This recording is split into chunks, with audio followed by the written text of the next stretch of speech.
John, as you attempt to pull your hand back out, and you realize that it is in fact super glued, the meeting of the eyes between John and Oliver, that's where we'll cut and go to Betsy. Do we kiss? Leave that as a question for the shippers. Yes. Betsy. The interior of the space is somewhat run down. Looks like nobody's held a service here in a while. There's a vestibule, sort of a gathering area prior to the chapel, but you can see the chapel doors. She invites you in and calls towards the chapel. Sisters, we've got press. Hold up the camera and say, do you mind if I... She gives a wicked grin and says, I don't mind at all.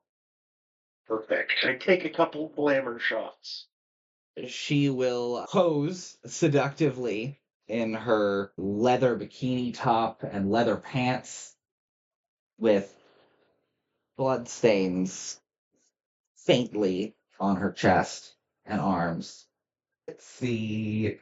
You have been invited inside, and she opens the inner door to the chapel itself. It is run down, looks abandoned, like it hasn't been used in quite a while. There are candles everywhere, and symbols painted around. Blue's the color of the room, eh? If we're green, you would die. As the sun has started to set, yes. The sky is a steadily darkening blue.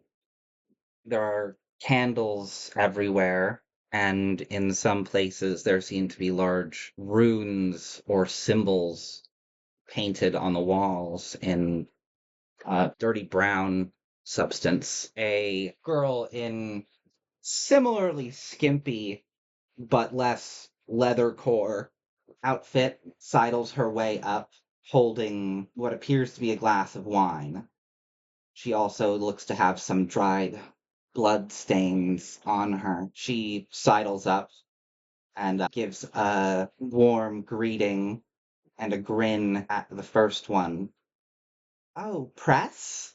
We don't get much press here. That might change with everything I'm seeing here. Oh, I doubt it. We're a niche group. But if you'd like to change that, you can always come with us. There's a set of stairs down and to the right that head down to a closed door. The one in leather takes you by the hand and playfully pulls on you to lead you down. I've got to take pictures of this beautiful church first, but sure, in a minute. And start taking pictures. Trust me, the real show's downstairs. You do definitely snap several pictures. As the one in leather is trying to pull you down the stairs, the second one, who hasn't spoken yet, is just giving a look you can't quite read. She seems to be enjoying this, but she also seems to be looking at the one in leather before she makes any moves. The one in leather starts to pull you downstairs. The one in the green, skimpy dress crowds in behind you, getting so in your bubble, you move away from her. As they're trying to press you downstairs, you hear another voice call out, a woman you hadn't noticed till now, with what appears to be considerable effort, wheels her wheelchair slowly down the center aisle. Wait! What are you doing? What has she done to us? The one in green steps back immediately, as if she wasn't doing anything. The one in leather, her face changes to a more innocent smile. Oh, what was that, Sam? I thought you were asleep. I was, but you woke me up. She wheels herself down. Who are you? She says, looking at you. I jut my hand out again and say, Betsy Caldwell of the Independent Thinker. May I have your consent to take photographs here? No, I would appreciate it if you didn't, she says, very labored. Her head is leaned back against the headrest of the wheelchair, as if she can barely lift her own head. I would appreciate it, sisters, if you wouldn't let people in, especially now. As the sky continues to darken, the light in here becomes more candle lit and flickering, shadows becoming darker and more pronounced. The one in leather says, "It was nothing, Sam. I just need to practice. I think you are skilled enough at what you do, Clarissa. Get back downstairs before you cause us any more trouble. Paige, if you could help me." Looking a bit sheepish, the one in leather goes down the stairs, opens the heavier than it looks door at the bottom, and closes it with a clang behind her. The sun continues to quickly set in a gold color down out of the cracked stained glass window at the back of the chapel. The rest of the room continues to darken, but the golden sunlight continues to shine down. The one in green rushes over in short steps as her long skirt prevents a whole lot of running. She hurry walks over and pushes the girl in the wheelchair. You heard them call Sam. "I'm sorry. I am tired. And my attention is not what it once was. Who did you say you were?" Betsy Caldwell. I'm a reporter for the Independent Thinker. "I see. I haven't heard of that. Is it widely published?" It's no Portland Mercury. We're getting a following. We're up and coming. Some people can't really feel the truth quite like I can. I gesture to my coat covered in Mothman patches. She will sort of give that a jerk to turn her head to the other side with one swift movement to look over and up at the one in green who'd been called Paige. After a second, Paige goes, "No, haven't heard of it." She looks down, assesses you. "What brought you here? I hadn't thought anyone knew about us yet." I'd heard that there was a miracle of some sort going on here in this church. I'll admit, I had thought that this place would be abandoned when I walked up. I was taking pictures from the outside when your acolyte here needed me unexpectedly at the door.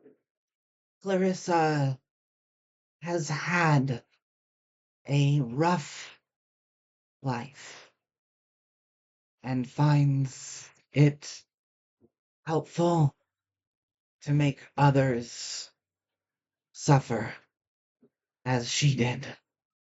It is not an admirable quality, but it is not her only quality. If there were a miracle here, do you think I would still be sitting in this chair?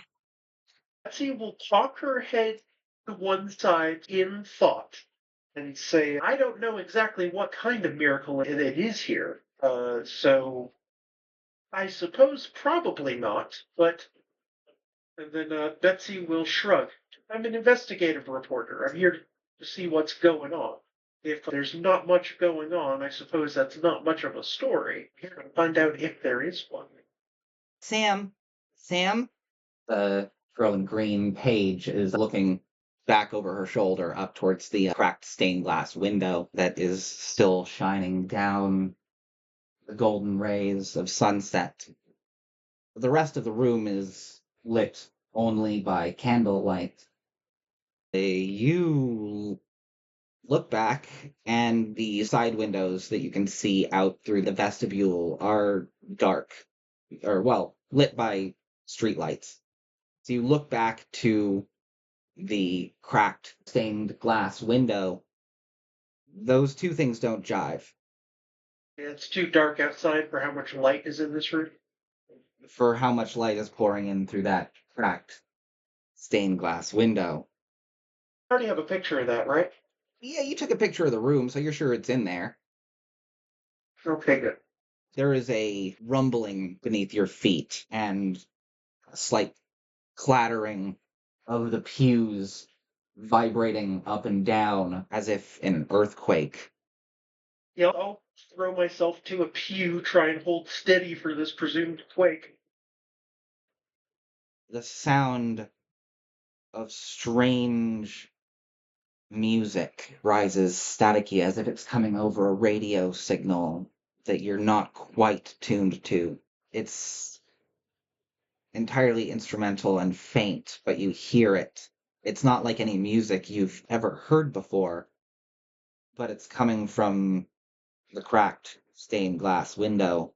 Paige will turn Sam around in the wheelchair so she can see it. Fuck. Get Clarissa! The one in green will immediately hike up her skirt and run as fast as she can towards the stairs down. Betsy, you can see the crack in the stained glass widening. Oh, it's time for more pictures. Now you can tell by the way that it's affecting the glass around it. That crack is not in the stained glass window. That crack is probably about 3 or 4 feet in front of it. In midair. Correct. That's everything I needed. I'd like to grab my technocratic beeper and call for backup. I don't feel as bad. Wait, no, this is still my fault. I was going to say I don't feel as bad for blowing the cover, but this is my fault for walking closer. The thing is pulling itself open. You fumble with your beeper, trying to hit the special set of codes on it that will send a signal outwards. The little number display is flickering all 8s. Take note of that.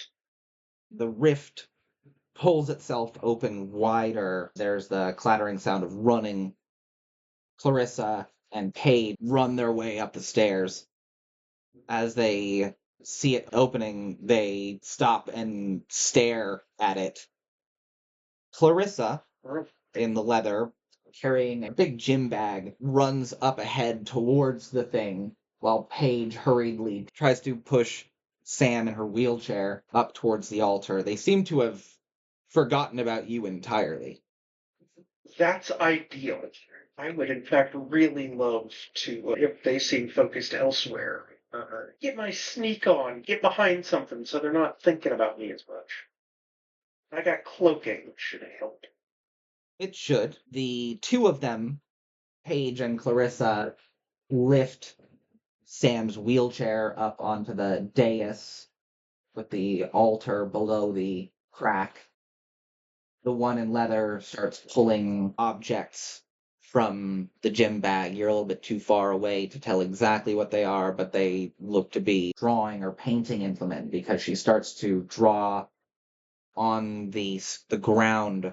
It's a raised dais. You can't quite see it from where you're standing, but drawing something circular, at least, on the ground around the crack, which is glowing yellow and looks to be open a few centimeters, enough that you could probably stick a hand through. That's stupid. As Clarissa is frantically scribbling, she's calling out to Paige. Get on the phone. Call Tiff and Alia. We need her here. It's happening.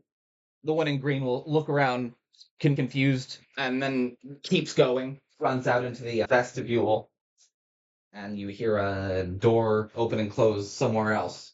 Outside, I think we're about at the same point where we were. John, you've got your hand down Ollie's pants.